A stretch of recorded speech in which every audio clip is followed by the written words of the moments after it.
Everything you were told about pasta being an Italian invention is, historically speaking, completely wrong.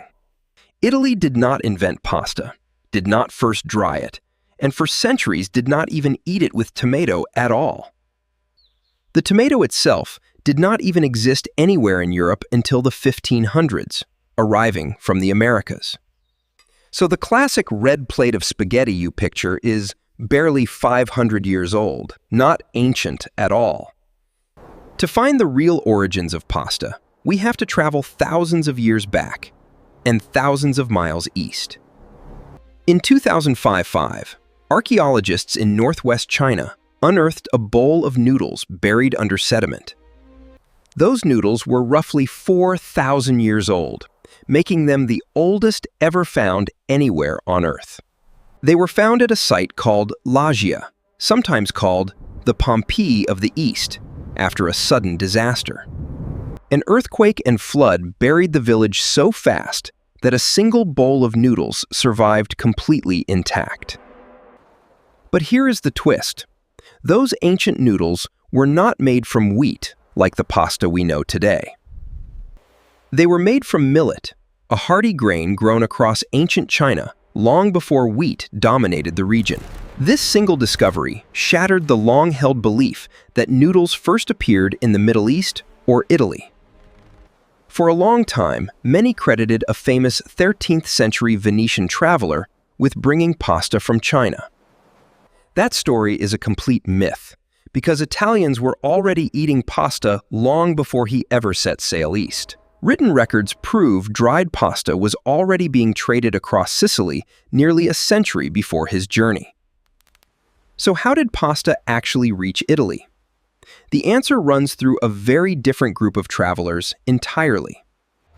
In the 10th century, Arab traders and settlers controlled much of Sicily and reshaped its food forever.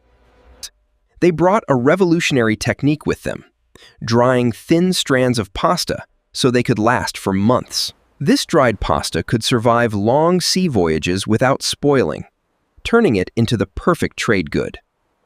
Sicily became a major hub for producing and exporting dried pasta across the entire Mediterranean world. So pasta as a dried, tradable food was truly born from an Arab technique on Italian soil, not a lone traveler.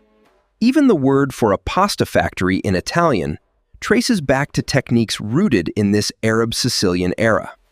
For centuries after, Italians actually ate their pasta plain, or sweet, seasoned with sugar and cinnamon. The tomato only arrived from the Americas after Europeans reached the New World in the late 1500s.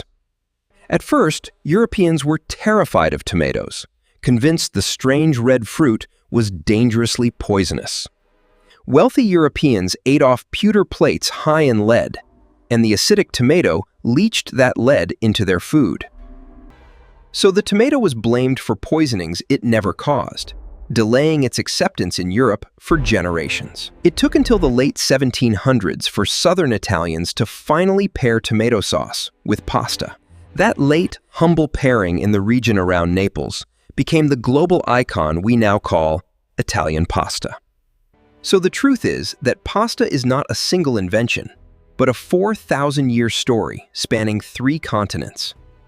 From millet noodles in ancient China, to Arab drying techniques, to a New World fruit once feared as poison, the most Italian food in the world was, in truth, built by China, the Arab world, and the Americas together.